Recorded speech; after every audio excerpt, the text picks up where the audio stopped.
приходят к вам за каким-либо советом, как чувствовать уверенность в том, чтобы проповедовать им, и как вообще понять, на каком уровне духовного развития вы находитесь? Yeah, I think the essence of the experience of what I try to do is to convey what my guru has given to me, so that I see myself not as someone who has, a lot of knowledge packed into my brain that I'm just conveying to people into their brains, but rather I feel myself as someone who's gotten connection with the heart of my guru. And now, because of that connection, I have some capacity to connect with the hearts of other people who are also seeking after understanding the truth of life. На самом деле, я не чувствую себя человеком, который имеет огромный багаж знаний за плечами и просто, я их знаю, и это очень круто. Но я скорее из-за того, что я очень связан сердцем со своим гуру, я имею эти знания, я могу поделиться ими с людьми, и благодаря тому, что у меня есть связь с моим гуру, я могу затронуть сердца других людей и привнести в их жизнь это знание через сердце. So the example is given. It's like if you are diseased, if you have some disease, and you get some medicine that helps you to cure that disease, it begins to work, and you know it's beginning to work. Then once that has had effect on you, then naturally, in turn, when you see other people suffering from the same disease, and after all, we're all suffering the disease of death. When you see others suffering that disease, then naturally you want to recommend that medicine. И точно так же можно провести аналогию с тем, что если у вас есть какое-то заболевание, и вам дали лекарство, которое на самом деле работает, и оно помогло вам, почему бы, допустим, если вы видите людей с какой-то похожей проблемой, мы все, у нас есть одно великое заболевание, которое мы столкнемся в конце нашей жизни, оно называется смерть, и если у вас есть лекарство, которое поможет вам знать о том, что смерть это не конец и так далее, если у вас есть это лекарство, вы можете поделиться с ним с другими, потому что вы знаете, что оно на самом деле работает. And in the great souls, the very pure, high devotees, like I had experience with Srila Prabhupada and Srila Sridhar Maharaj and Srila Govinda Maharaj, those three great souls, when you came into their presence, you could see in their eyes, they were developed souls, so they had love for everyone. И сталкиваясь с такими великими учителями, как Шрила Говинда Махарадж, Шрила Шридхар Махарадж, вы просто видите любовь, которая есть у них в глазах, и вы просто понимаете. Вы сразу все понимаете. So we want the shelter of someone who loves us, someone who won't cheat us, someone who's only going to give us the most beautiful and wonderful thing. Everybody wants that, and that's possible in the form of the spiritual teacher. И на самом деле мы ищем приюта у человека, который сможет нам дать какую-то защиту, любовь, знания и так далее. И это все возможно в лице нашего духовного учителя. Is that helpful?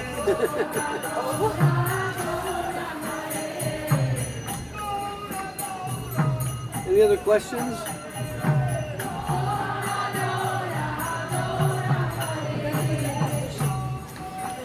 How to grow your heart?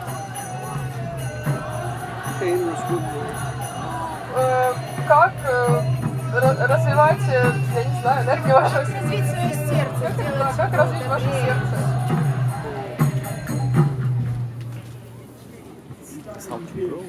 I can try to explain something about the experience of what it is, but really, because it's an experience that's beyond the mind, beyond the intelligence, you have to ultimately feel it for yourself.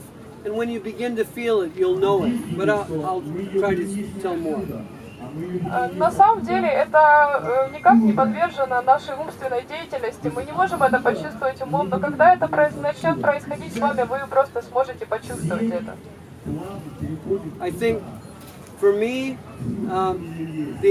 the experience began in contact with the Maha Mantra, the Hare Krishna mantra. Sometimes after chanting for a half hour, 1 hour, 2 hours, I would feel a sense of being separate from the body, being myself, but yet at the same time almost looking at my body, my hand, my feet, my face, and realizing this is not me.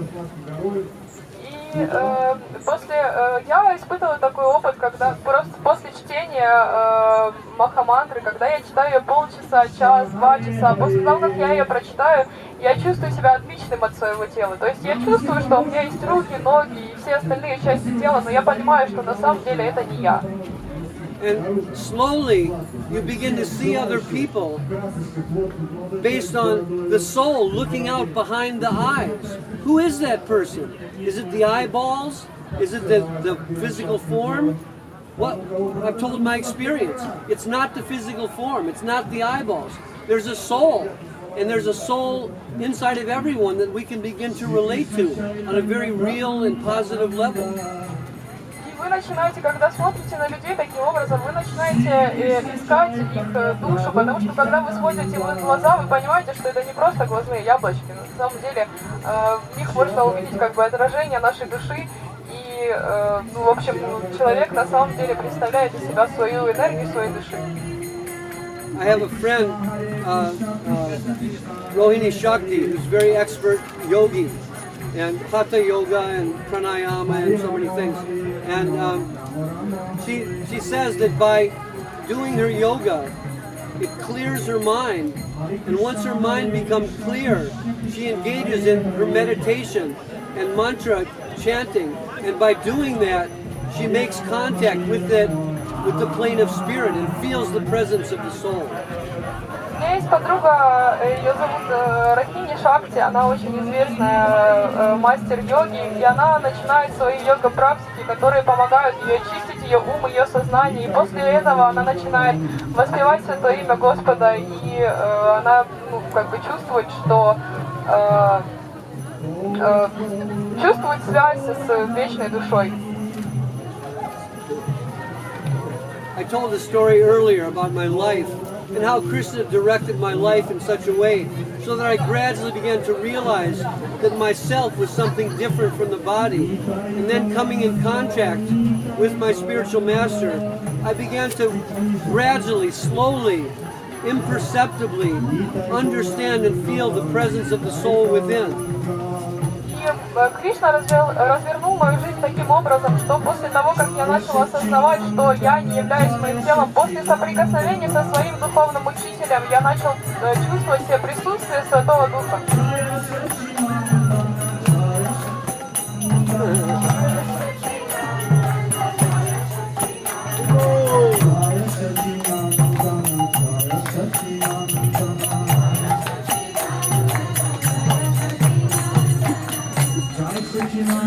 It's some nice Bhakti yoga. Тут происходит хороший пример Бхакти йоги. What was I saying? Feeling of same spirit connect by the connection of your with your guru. Right. And so, anyway, now after like 40 years, being married 35 years, my life is passing. Suddenly, I'm like 66 years old, and my body is old. And I might have 10 years, I might have 15 years, but I realize I'm not really so afraid of death.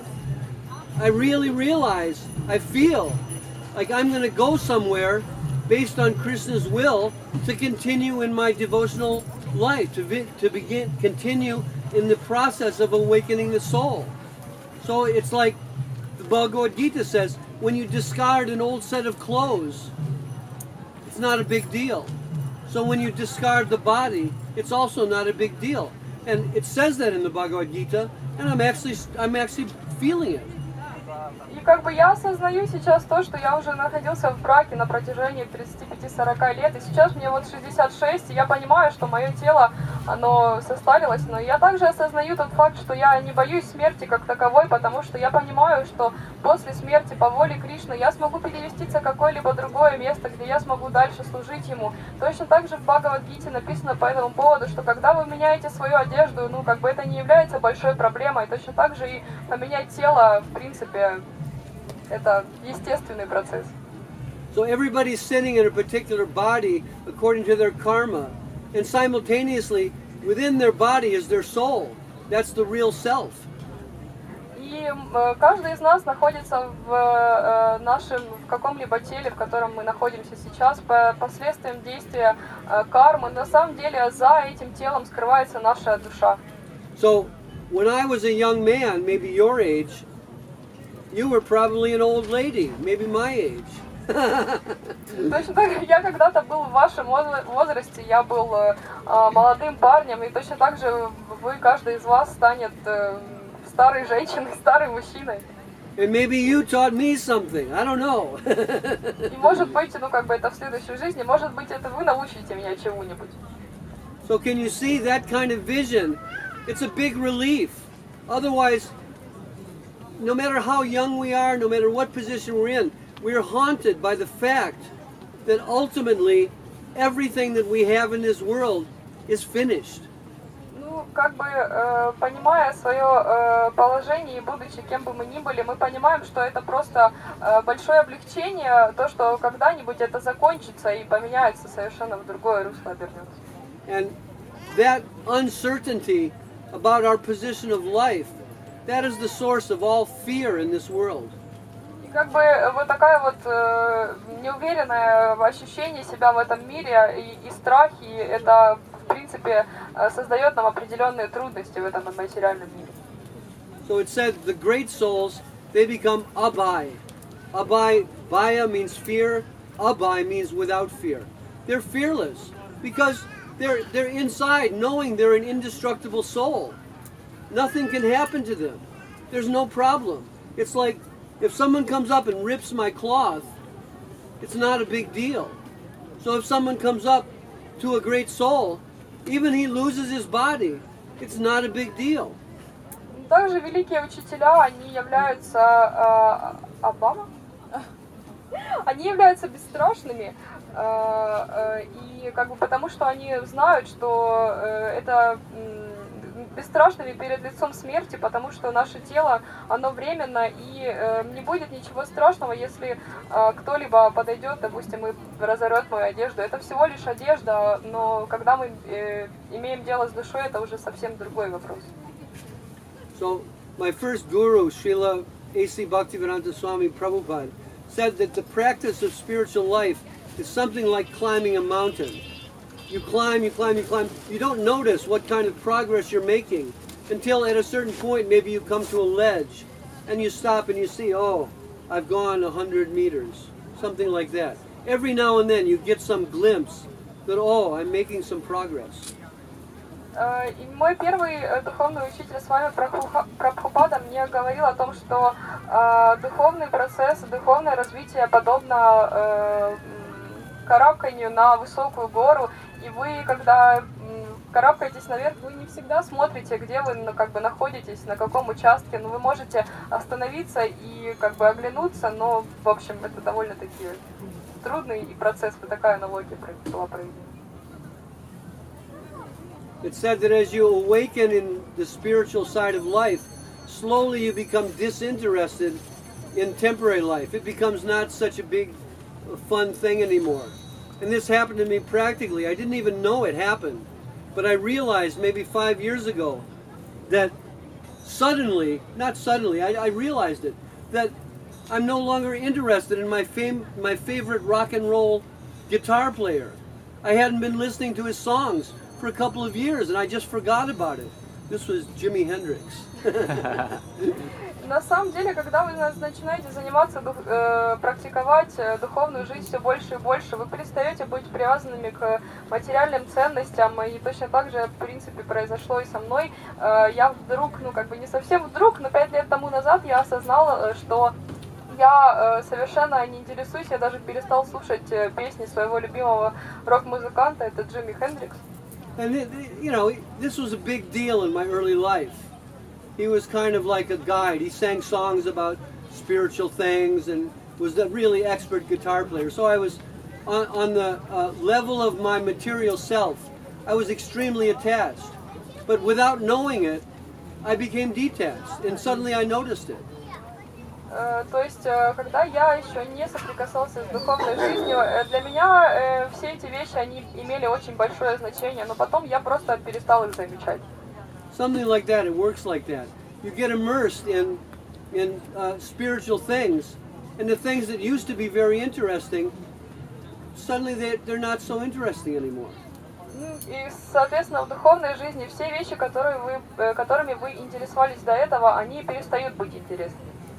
You know, it's just like any of us. If you have a choice between a very simple meal or a very nice, tasty meal, you'll probably choose the tasty meal. Точно так же, как и в обычной жизни, если у вас есть выбор выбрать какая-нибудь совершенно простая, между какой-нибудь совершенно простой едой и очень вкусной едой, вы, наверное, выберете ту, которая очень вкусная.